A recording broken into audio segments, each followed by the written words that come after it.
bem, hoje eu escolhi, ontem, né?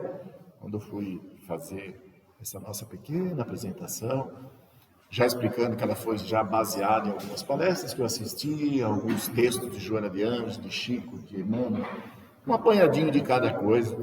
E nós vamos falar aqui um assunto já bastante falado com a gente, mas eu quero dar uma outra, a visão que eu encontrei sobre encarnação ou reencarnação, né? Então, a Joana de Ângeles, ela, quando ela vai falar da encarnação, ela fala assim, a reencarnação é a lei da vida, é a nossa lei da vida. Uma vez que a nossa vida é espiritual, e eventualmente a gente tem que vir para a matéria, que nós vamos comentar isso no decorrer. Então, a reencarnação ela vai favorecer com dignidade todos os códigos da justiça divina. Ainda bem que tem essa justiça divina, né? Demonstrando as suas qualidades de elevação e amor. É tudo isso pelo amor infinito de Deus, né? Porque sem a reencarnação, como é que muitas coisas ficariam inexplicadas, né? Quais seriam as razões desses prejuízos morais, né? Das enfermidades de alto porte que acomete a sociedade, economicamente falando, assolando com expressivas massas e grupos da sociedade terrestre. Fica nessa explicação, né? Kardec, quando perguntou no seu livro Para os Espíritos, ele perguntou assim: qual a finalidade da encarnação? Ele não perguntou qual a finalidade da reencarnação, ele queria saber da encarnação como fato, né? A resposta que os Espíritos deram: Deus vos impõe a encarnação com a finalidade de vos fazer progredir. Ponto. Tá bom. Então, tá bom. Só que aí a gente fala assim, poxa, mas será que não tem uma incongruência? Uma vez que a gente fala que nós temos livre-arbítrio, né? Arbítrio. Tá até rolando minha voz hoje. Muito tempo. É muito tempo. Aí, a gente fala assim, mas a gente não tem livre escolha? Ah, melhorou, né? Uma escolha. E aí agora vem uma coisa que é imposta. Então a gente vai explicar um pouco melhor. Não é bem isso. Não tem incongruência, obviamente que não.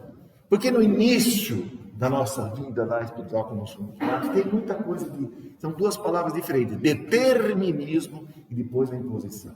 Então, às vezes, a gente tem que ter uma imposição, porque até esse livre-arbítrio ele é dinâmico.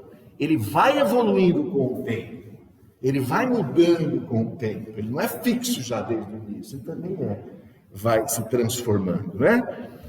Então, eu vou como dar um exemplo, vamos imaginar, uma criança de 4 anos de idade, que está lá com febre, doente, dor de garganta, aquele febrão, que não passa, 2, 3 dias. A mãe resolve levar essa criança para o médico. Leva no médico, o médico examina, diagnostica, prescreve. E aí ele prescreve o quê? Uma injeção. Qual é o entendimento que a criança tem? A criança só tem o entendimento que a injeção dói. Parou aí o conhecimento dela. Aí ela fala, não vou tomar. E o pai fala, filho, você vai tomar. Eu não vou tomar. Filho, você vai tomar. Eu não vou tomar.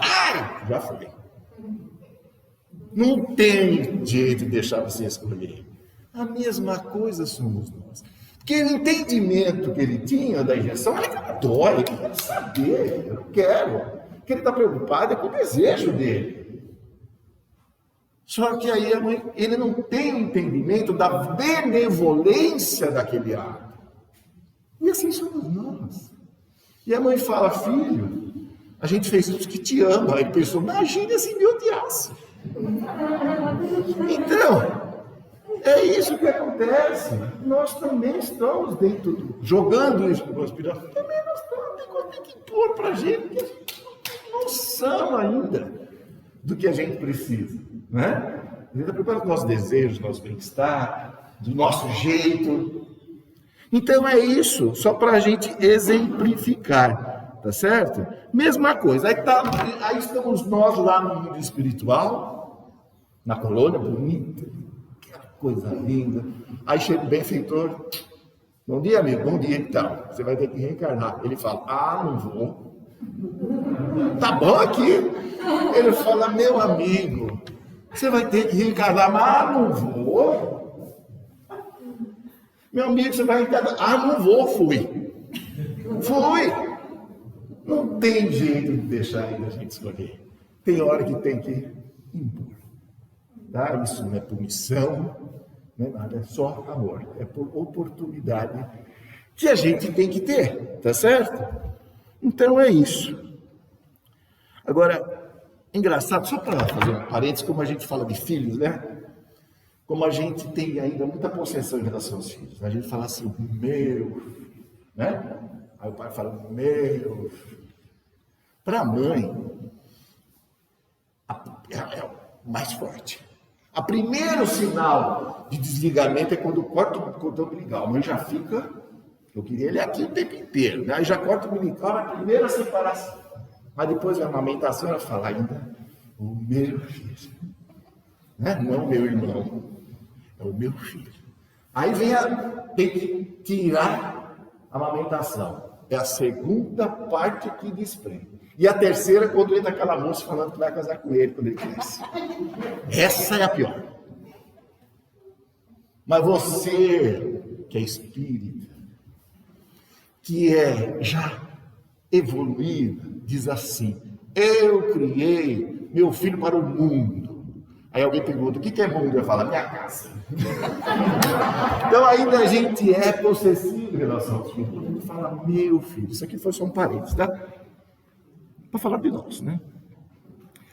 Você sabe que lá no final do século XIX,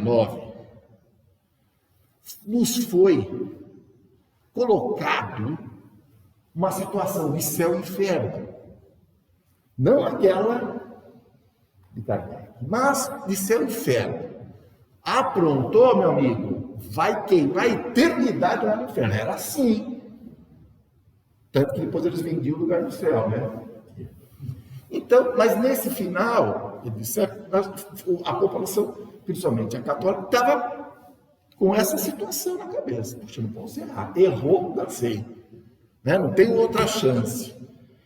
Então, isso é para falar que nós temos que saber que não existe um pai punitivo.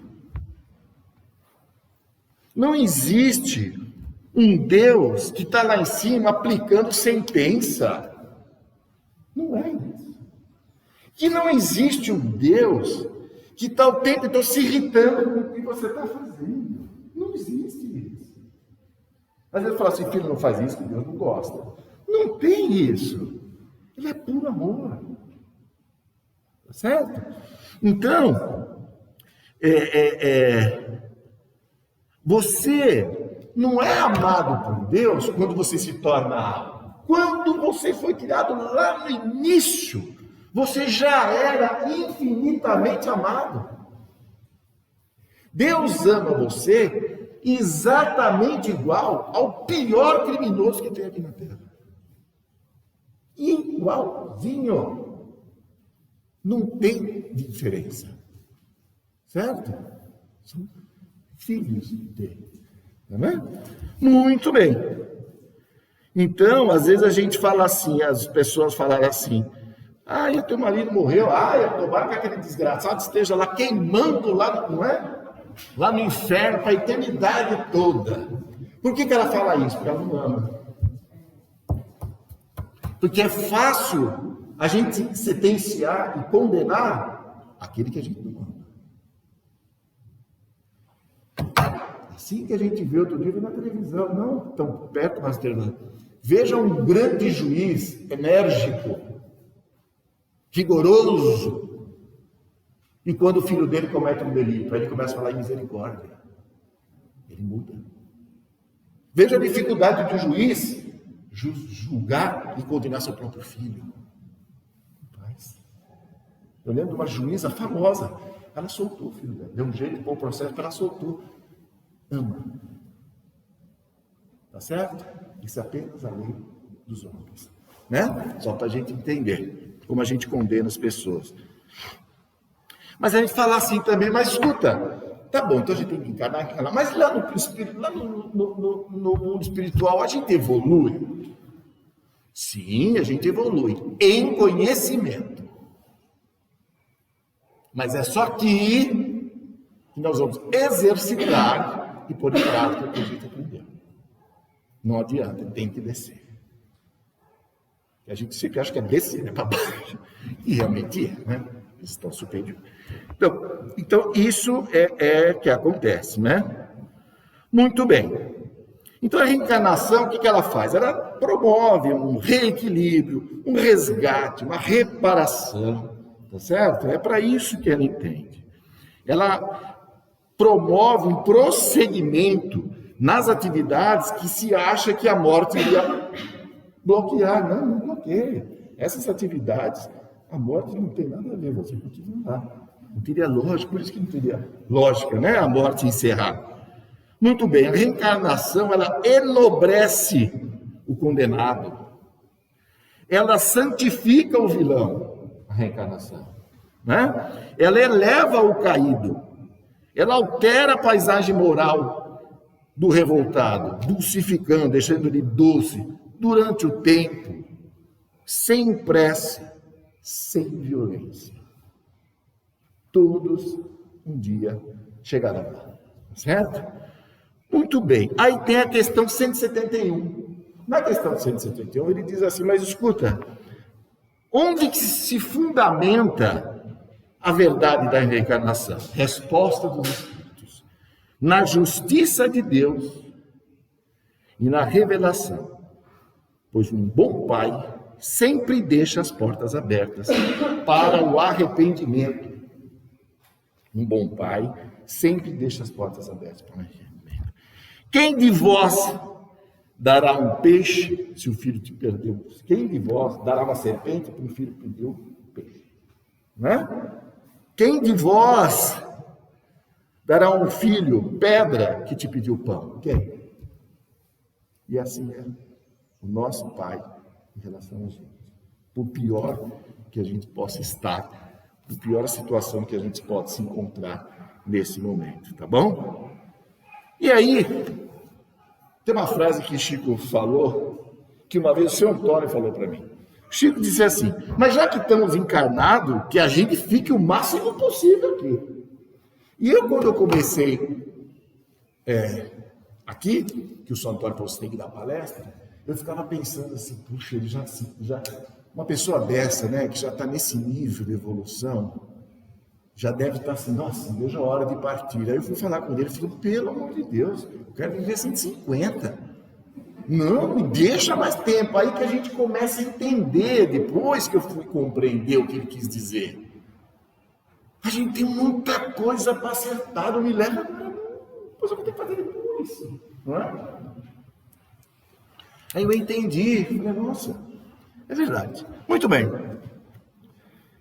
Você sabe que lá no livro Ação e Reação, tem uma passagem que Silas está, você vê, Silas está lá no plano espiritual há 20 anos esperando uma alma, um espírito subir, que ele precisa resgatar com essa pessoa. Silas tinha um pai muito rico e uma mãe muito bom pai, só que essa mãe desencarnou, só que Silas, o pai era muito bom de posse, Silas se encantou muito com a matéria, com o dinheiro.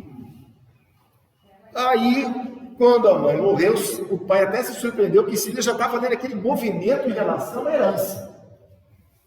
Quando o pai casa de novo com uma mocinha de 35 anos. Silas ficou louco. Meu Deus, vou ter que dividir. O que ele faz? Mata essa moça. Então é essa moça que ele está esperando há 20 anos que ele precisa resgatar.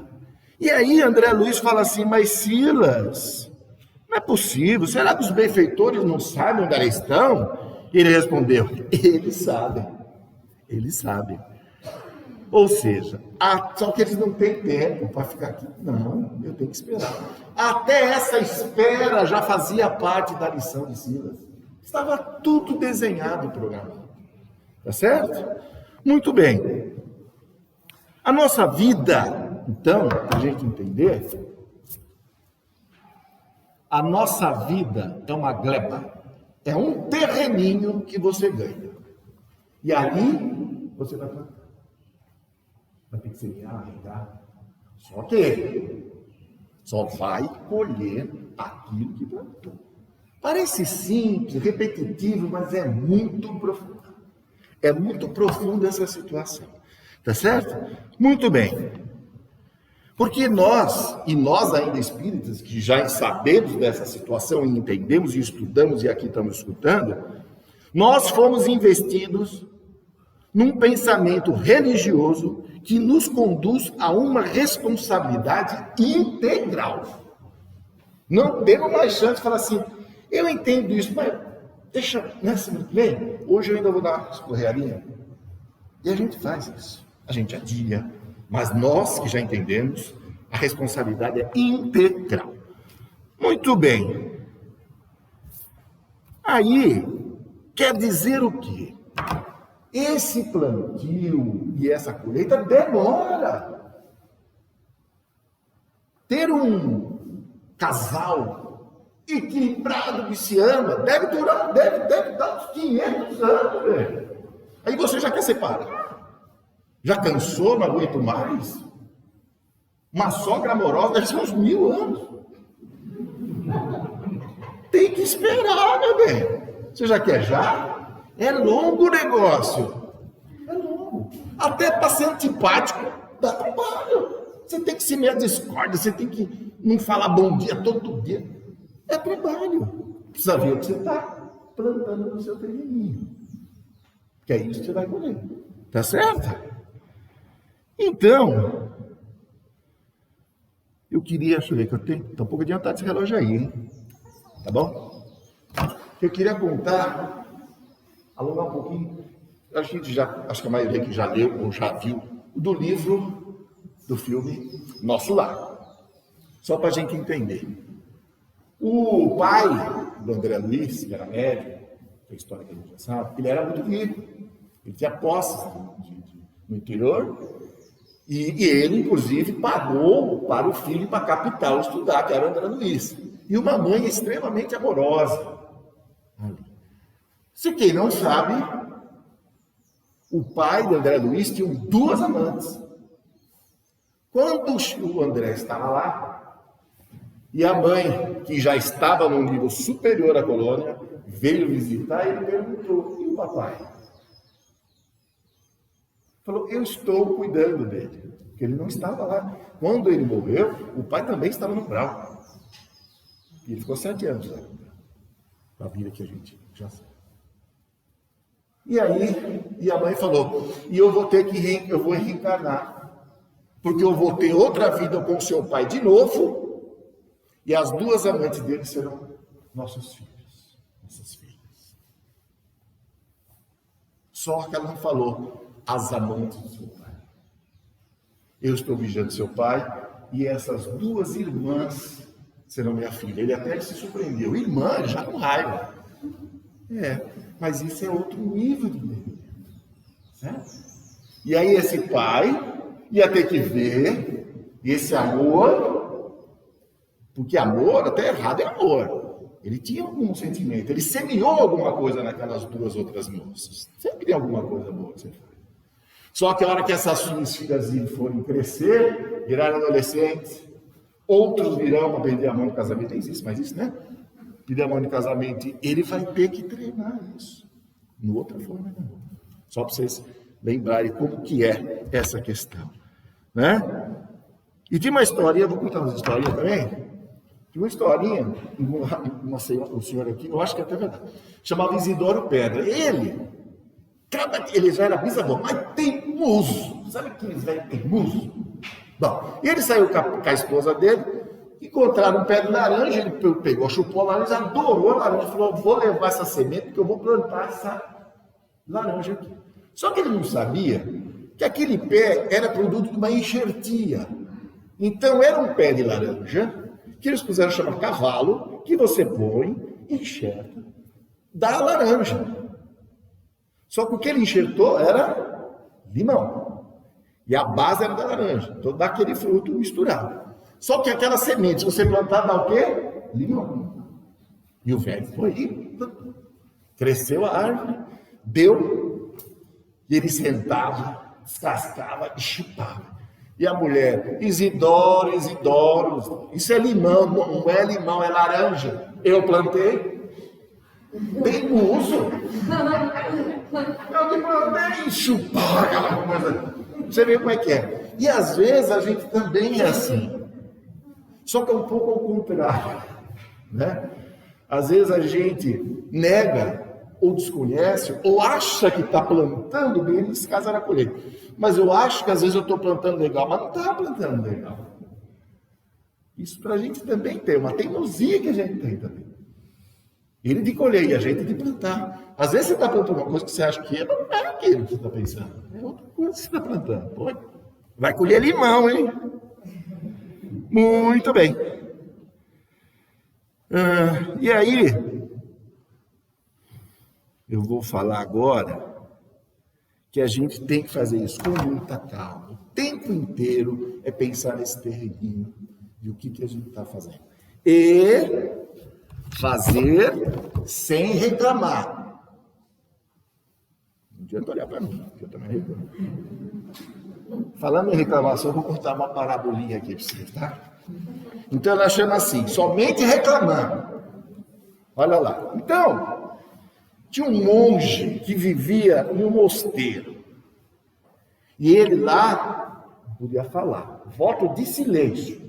Voto de silêncio. Ele podia dizer 2 palavras cada 10 anos. 10 anos. E lá foi o monge. A rotina dele era pesada. Ele tinha que levantar 3h30 da manhã, de uma cama que não mais passava do que era uma prancha de madeira, rezar durante horas a fio, e depois, e a reza era ajoelhado na pedra, e depois ele tinha que ficar lá horas copiando Bíblias na mão. É isso que o monge fazia. Essa rotina dia após dia, durante 10 anos, sem ter uma palavra. Um dia o abade chama e fala, lhe concedo a permissão de dizer 2 palavras. Aí ele diz o quê? Cama dura. Mais 10 anos. Aí ele foi e continua com aquela rotina. E vai, e reza, e dorme. Mais 10 anos. Você pode falar 2 palavras. Comida pavorosa. E volta para trabalhar. E ficou mais 10 anos lá, rezando, dormindo na prancha, até que o monge, já encurvado, cansado e frágil, chegou a hora de dar mais 2 palavras, já estava. Ele falou assim, eu desisto. O que o abade falou? Ótimo, você só faz reclamar, desde que chegou aqui. Então, sem reclamar, hein? Olha aí, 40 anos. Olha, o que a gente tem que fazer é o seguinte, é pensar nesse nosso terreninho o tempo inteiro, tá bom? Assim é a vida. Simpatia é plantio, alegria é plantio, mas também é colheita. Gestos pequenos. Vale mais 5.000 gestos pequeninos do que um ato heróico. Vale mais aquela coisinha pequenina. Pense nisso. Se você não lembrar nada dessa palestra, lembra só uma coisa. Você é um agricultor. Tá? Deus te deu tudo. Te deu o corpo, te deu o terreno, te deu o arado, te deu a água, te deu a semente. Agora é com você. Certo? Agora é com você. E está acabando meu tempo, eu vou falar só mais uma também. Rápida, para encerrar. Tinha um rapaz que estava passeando lá no interior de Minas Gerais. E ele, aquela área rural, ele queria comprar um terreno. Ele passando lá, viu lá no caboclinho, sentadinho. Ô meu senhor, essa terra aí da abóbora, dá não, senhor. Ah, não, é? E aquele lado, será que não dá milho, não? Ah, dá não, senhor. Um cara simplesinho, sabe? Cenoura, tomate, não dá? Dá não, senhor. Pô, mas não é possível, quer dizer que qualquer coisa que eu plantar aqui não vai querer dizer, se plantar dá. Entendeu? Que Deus os abençoe, obrigado a todos, eu quero agradecer por estar aqui novamente.